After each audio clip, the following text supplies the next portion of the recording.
Preste muita atenção nessa reportagem, porque existe uma narrativa sendo empurrada para milhões de brasileiros neste exato momento. A narrativa de que a investigação americana contra o Brasil seria apenas uma consequência da atuação dos irmãos Bolsonaro. O problema é que quando analisamos os documentos oficiais, a história que aparece é muito maior, muito mais complexa e muito mais preocupante do que isso. O governo Lula tenta vender uma narrativa conveniente, a de que a investigação americana da seção 301 seria resultado de uma suposta traição dos irmãos Bolsonaro, como se Flávio ou Eduardo tivessem pedido uma intervenção dos Estados Unidos contra o Brasil.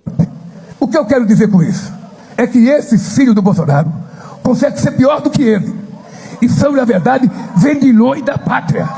Foram pedir para que um país estrangeiro se intrometesse nas decisões brasileiras. Mas isso é falso, raso e serve apenas para esconder o conteúdo real da investigação. O que está acontecendo não é apenas uma disputa entre Lula e Bolsonaro. Também não é apenas uma discussão sobre tarifas comerciais. O que está em jogo envolve tecnologia, poder econômico, influência política, sistemas financeiros, grandes empresas globais e uma disputa geopolítica cada vez mais intensa entre Estados Unidos e China. E para compreender essa história, é preciso começar por um fato que praticamente desapareceu do debate público. A investigação da seção 301 não nasceu de um discurso eleitoral brasileiro. Ela foi aberta oficialmente em 15 de julho de 2025 pelo Escritório do Representante de Comércio dos Estados Unidos para apurar práticas do Estado brasileiro consideradas prejudiciais ao comércio americano. Durante meses, houve coleta de informações, comentários públicos, audiências, manifestações de empresas, entidades,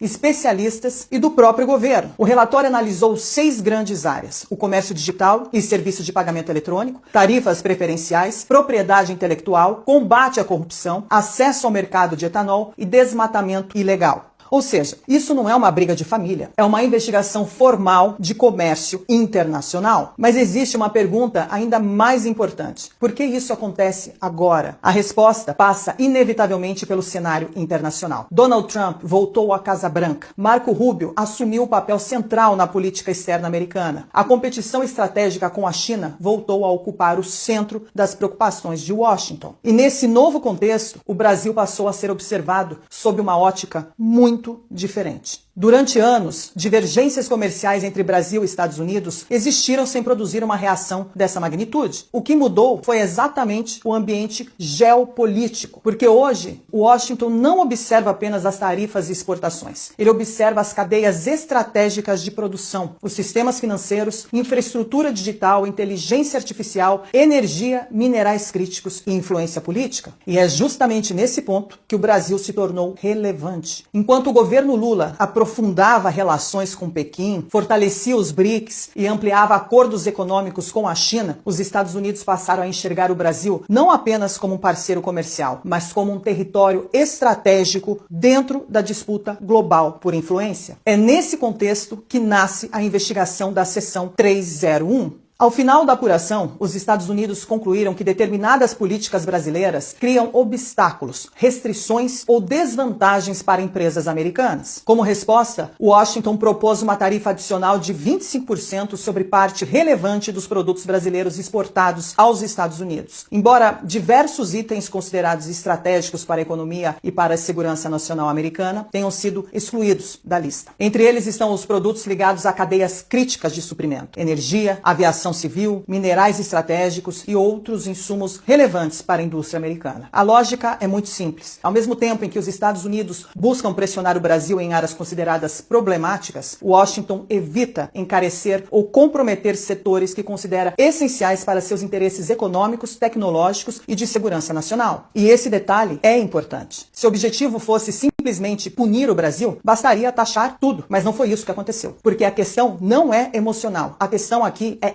estratégica. E é justamente aqui que começam os pontos mais sensíveis